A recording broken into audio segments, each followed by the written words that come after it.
buenas noches, yo soy Ana Cristina Olvera. Hoy quiero empezar diciéndote que las leyes de privacidad de datos deben empoderar y proteger a las personas, pero también motivar la innovación para beneficiar a la sociedad. Muchas gracias por ver y escuchar Ecosistema Digital 5G. Como ya saben, este programa es una coproducción de la Dirección General de Televisión Educativa y la Agencia de Noticias DPL News. Te invito a estar bien informado y conocer las 7 noticias digitales más destacadas de la semana. La Unión Europea aprueba medidas de seguridad para las redes 5G.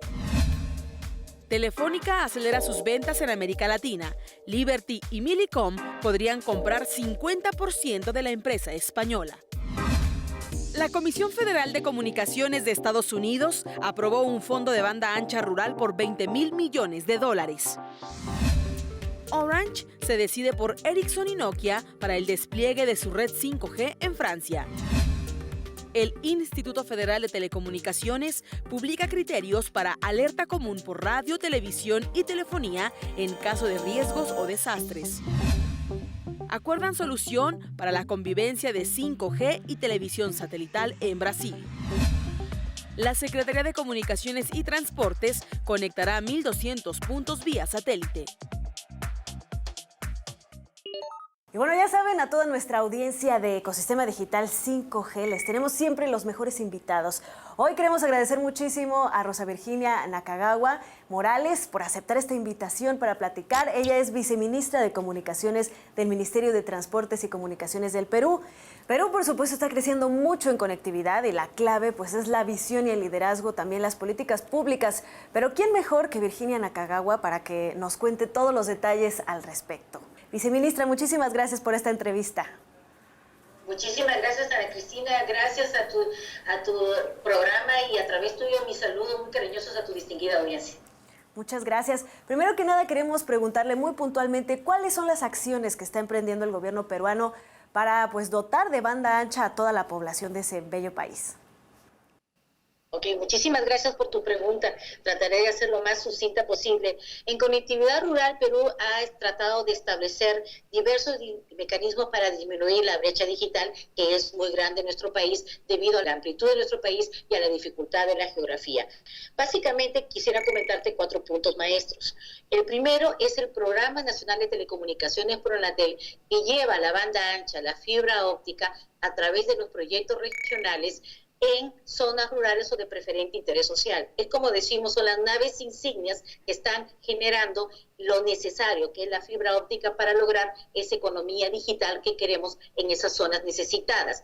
Básicamente estamos hablando de que tener 3,6 millones de usuarios de zonas rurales conectados a través de la banda ancha.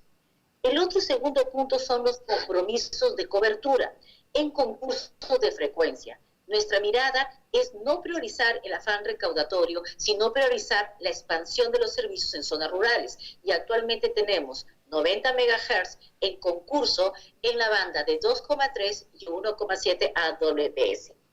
Adicionalmente, otro mecanismo innovador que estamos implementando es el operador de infraestructura móvil rural, creado en el 2013 y ahora ya se está activando. Es un mecanismo por el cual este operador no es que tenga usuarios de telecomunicaciones, sino que su objetivo es generar infraestructura móvil que serán usadas por las empresas operadoras móviles para poder brindar servicios en zonas rurales. Creemos que esta es una medida innovadora que va a poder generar eficiencias en el uso de los recursos y va a poder generar los incentivos necesarios para la expansión del servicio de telefonía móvil y en general servicio de telecomunicaciones. Y el último es nuestra mirada siempre de generar esos laboratorios de innovación, como por ejemplo ya estamos estudiando los TV Wide Spaces, estamos estudiando las plataformas de alta altitud, hubs recientemente aprobadas en Egipto, redes comunitarias que ha tenido un desarrollo en la OIT y en algunos otros países que nos parece sumamente interesantes, y otras como por ejemplo las redes comunitarias que permitirían poder hacer focos en donde hay entidades que pueden dar a su vez servicios a esas zonas en las cuales definitivamente ni llega la empresa privada ni tampoco llegan los esfuerzos estatales para poder generar esas sinergias que dan la conectividad. Muy interesante todo este panorama que nos da, viceministra, y sin duda una de las acciones más decisivas del gobierno fue el reordenamiento del espectro en Perú. ¿Qué nos puede decir sobre cuál fue la respuesta de la industria ante esta decisión? A ver, definitivamente fue súper buena. Nosotros veíamos obviamente que por el acceso tecnológico, las tecnologías, pues obviamente frecuencias que fueron dadas para determinados servicios, pues definitivamente no tenían más desarrollo y eran muy atractivas para lo que vendría a ser otros servicios. Entonces, siendo que el reordenamiento es una parte fundamental de esta estrategia integral para abrir los caminos digitales, lo que hicimos fue establecer tope de espectro en las bandas medias y en las bandas bajas. En las bandas bajas pusimos 60 MHz y en las bandas medias pusimos 280 MHz. Adicionalmente, generamos el marco normativo para lo que es el arrendamiento de espectro, siendo ahora con un reglamento y con criterios predecibles y objetivos para la aprobación del espectro, para que puedan ser usadas eficientemente a través de a quien quiera darle más valor.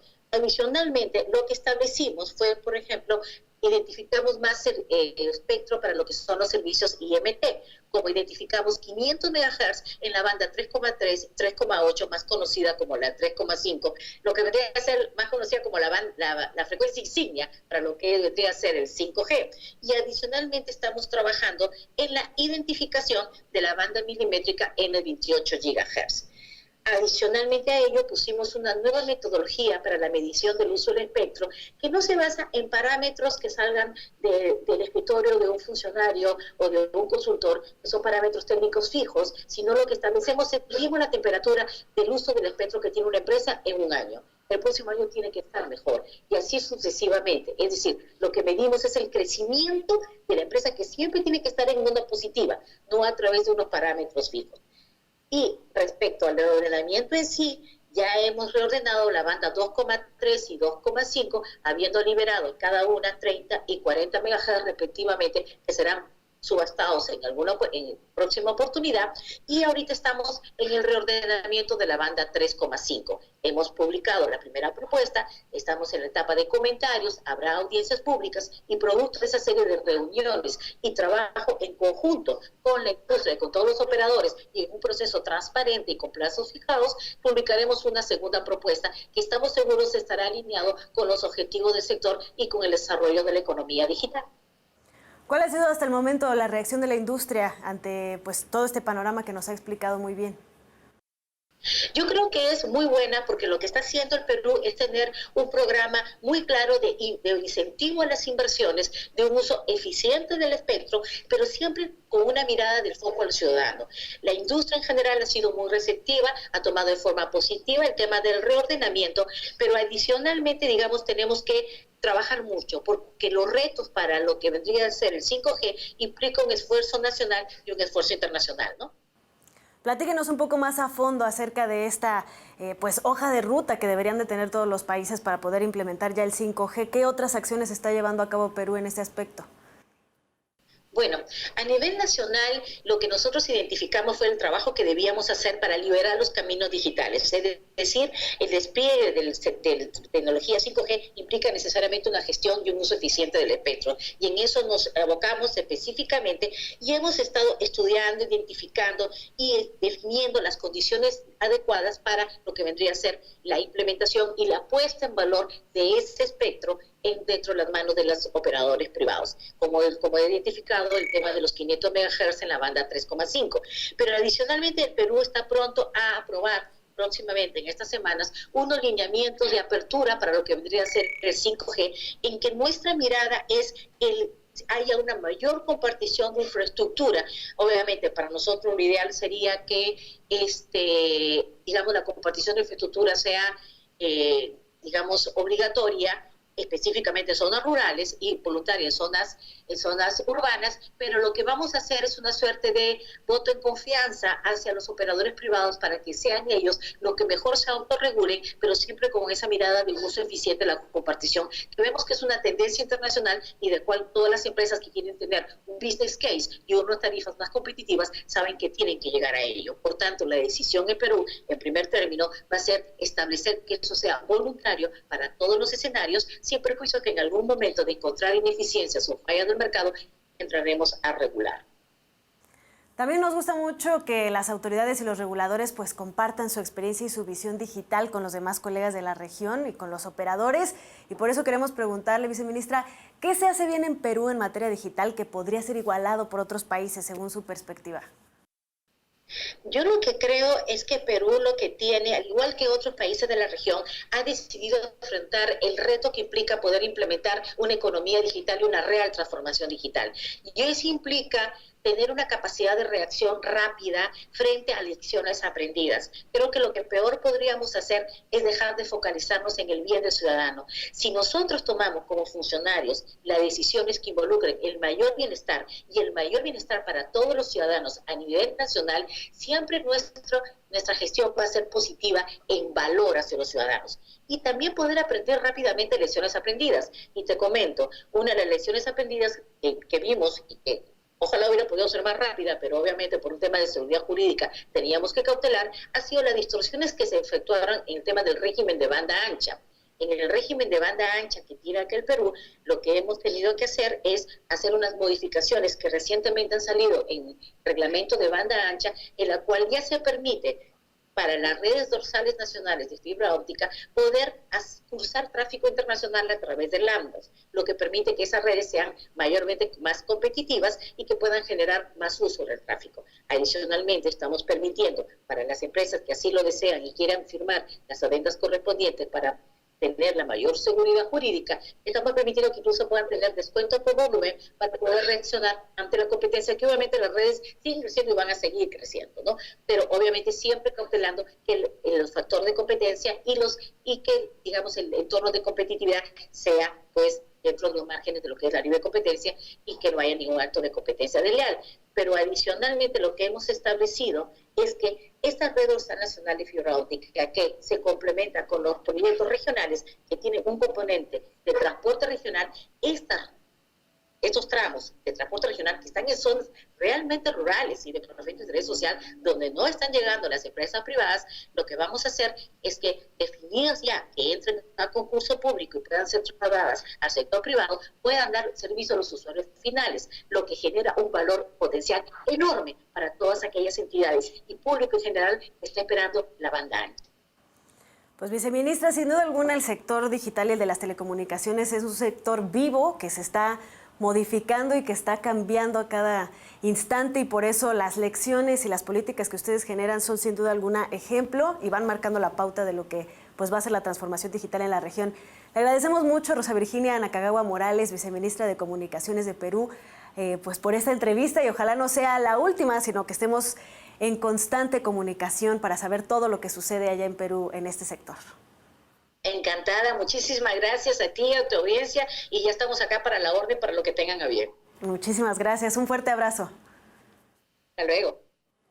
Vamos a hacer una breve pausa, pero al regresar vamos a tener a una de las analistas más reconocidas de América Latina que nos va a hablar de la transformación digital. Regresamos. 1.200 millones de mujeres en países de bajos y medios ingresos no utilizan Internet móvil. Fuente, Mobile for Development, transformando vidas a través de la innovación móvil.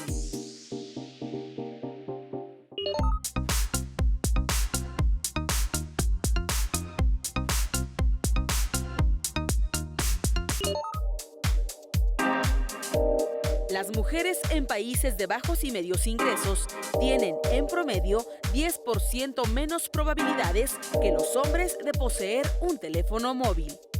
Fuente, Mobile for Development, transformando vidas a través de la innovación móvil. Estamos de vuelta en Ecosistema Digital 5G y por supuesto las mujeres son fundamentales y muy poderosas en el sector digital en América Latina. Sobre todo existen muy buenas analistas en la región.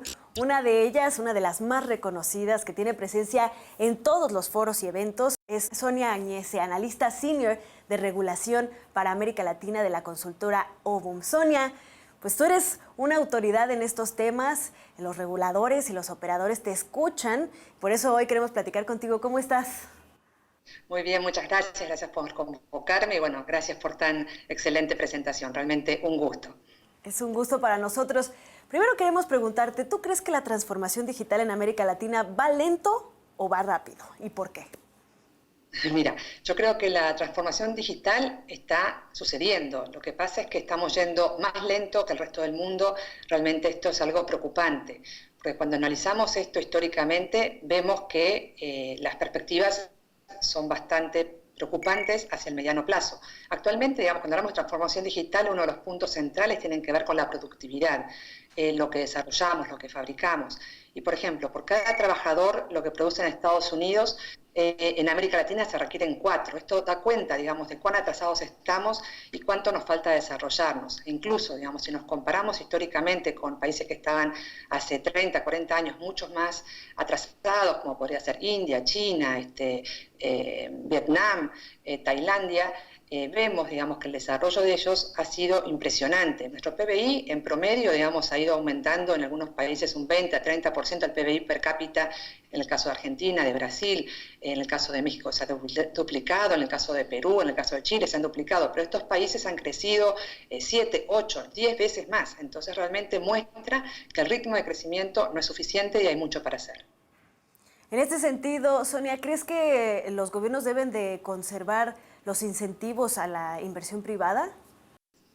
No lo creo, es algo realmente fundamental, clave, digamos. Este sector, el sector de la infraestructura de telecomunicaciones, es un sector clave y base para el resto de la economía.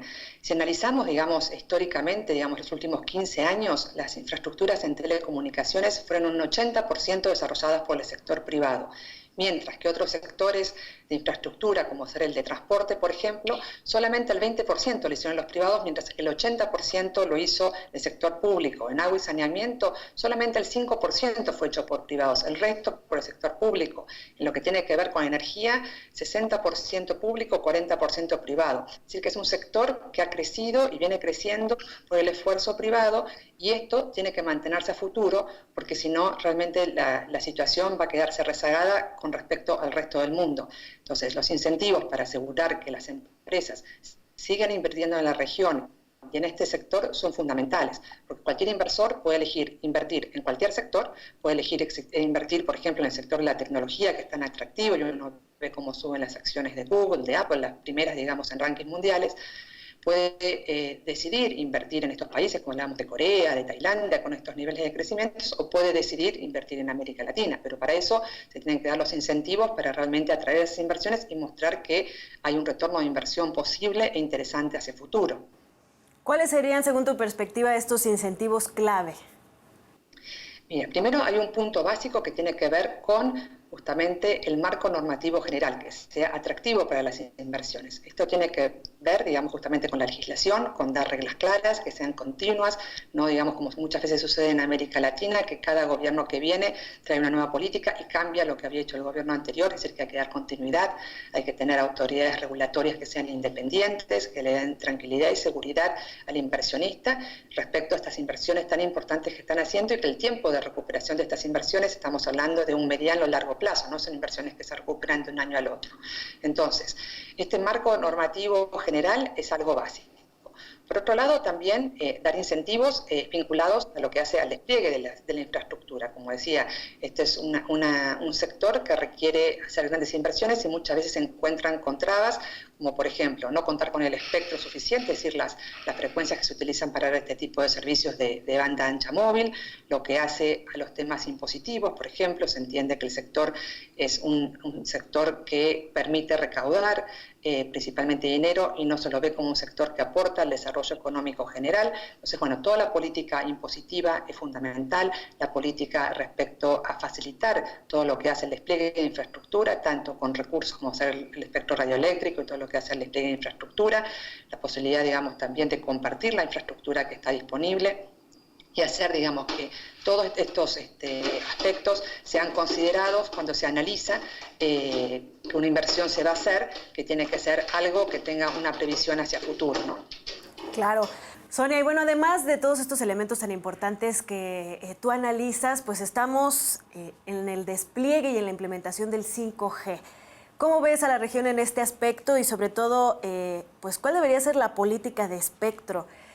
Y si esta es una de las prioridades para poder tener una buena implementación del 5G en América Latina. Bueno, cuando uno ve, digamos, lo que está sucediendo en el mundo con 5G es realmente impresionante. Actualmente existen 40 redes de 5G en el mundo y solamente a un poco más de un año de su lanzamiento, con lo cual vemos que esto está tomando un ritmo de aceleración impresionante.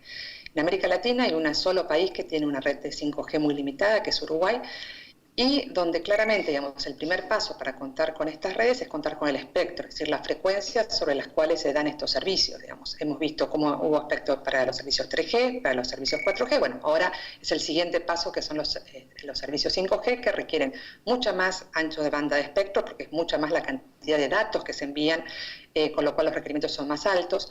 Y esto requiere una planificación, digamos, de largo plazo, porque, digamos, el espectro viene utilizándose para un montón de servicios y, bueno, evidentemente hoy hay otras necesidades que tal vez hace 20, 30 años, entonces si no se toman políticas activas para redefinir cómo está utilizándose ese espectro y cómo se va a utilizar a futuro, no estamos cumpliendo el paso número 0 para poder avanzar con contar esa tecnología que está en el mundo y que todavía en América Latina prácticamente no llegó.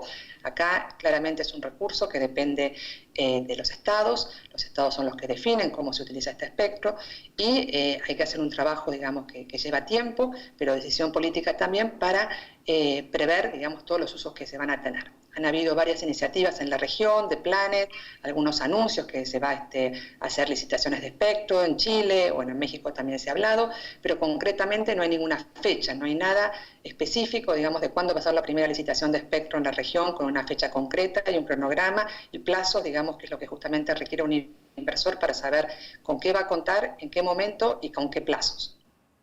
Pues habremos de estar muy pendientes de que todos estos detalles se resuelvan pronto, Sonia, para que podamos pues finalmente gozar en América Latina de las bondades de la transformación digital.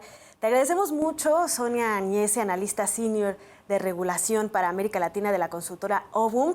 Y bueno, siempre estamos muy interesados en dialogar contigo y que pues nos cuentes de todos los anuncios y los estudios de Ovum cada vez que sea necesario. Te mandamos un fuerte abrazo.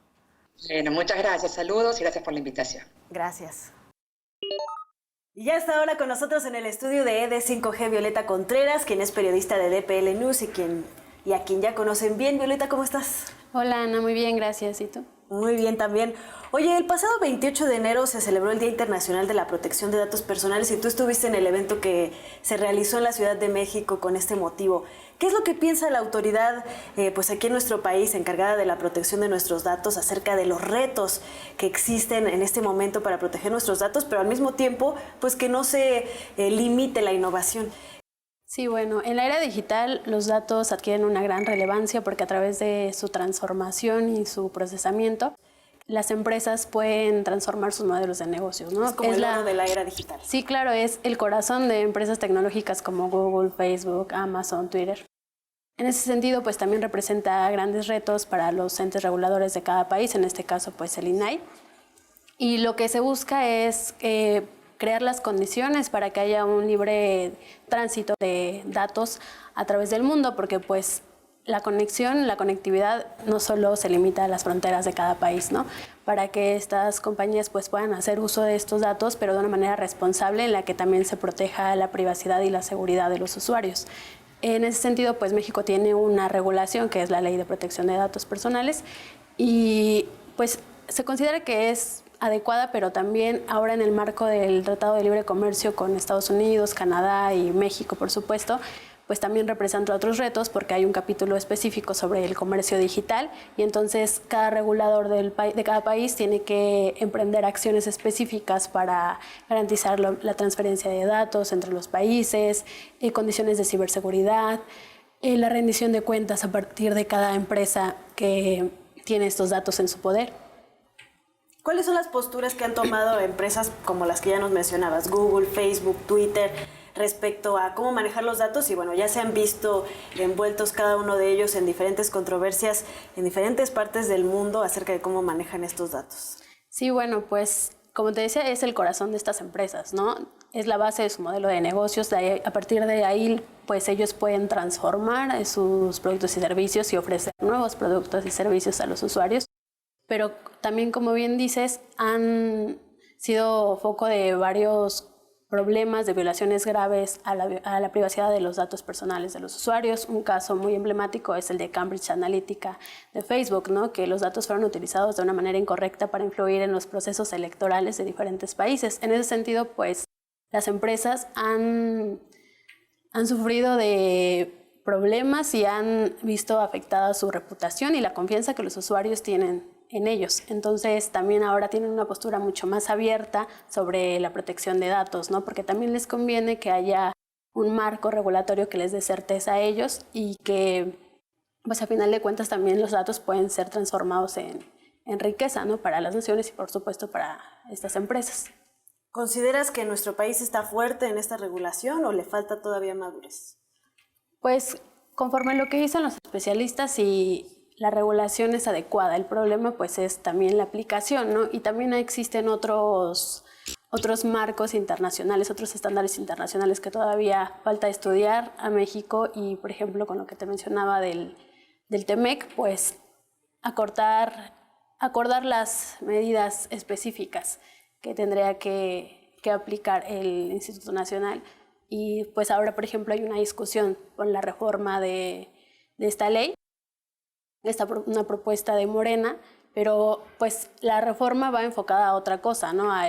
Específicamente al derecho al olvido en las plataformas digitales, ¿no? Entonces, más bien, pues lo que al menos dicen, por ejemplo, empresas como Google, es que se creen condiciones para el libre tráfico de datos en cuanto a este tratado comercial. Claro, o como Facebook, ¿no? Que recientemente estrenó este botón para poder, de alguna forma, borrar el historial.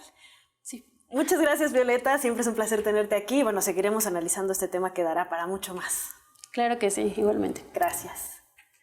No te despegues de la pantalla porque estas son las noticias de tecnología más impactantes de la semana. Samsung redujo 50% su ganancia por la caída de los precios de los chips. El negocio en la nube de Microsoft representa 30% de todos sus ingresos. Un sistema de inteligencia artificial fue el primero en alertar del coronavirus de Wuhan, China. Instagram y Facebook se comprometieron a eliminar todas las fake news sobre el coronavirus. Google cerró oficinas en China por el brote de coronavirus. El robot Peanut de la empresa Keynote llevó la comida a las personas en cuarentena por el coronavirus. Samsung lanza la primera tableta con capacidad 5G. Así llegamos al final de Ecosistema Digital 5G. Este programa lo puedes volver a ver el sábado a las 19:30 horas en su retransmisión. Y recuerda que tenemos una cita el próximo martes a las 20:30 horas. Nuestras redes sociales son @ed-5G en Twitter, Televisión Educativa MX en Facebook y @TV Educativa MX en Twitter, Instagram y YouTube. También puedes acceder a la página www.televisioneducativa.gov.mx. Muy buenas noches y recuerda, una ley de privacidad de datos debería estar basada en principios generales y garantizar la seguridad de las personas. Hasta la próxima.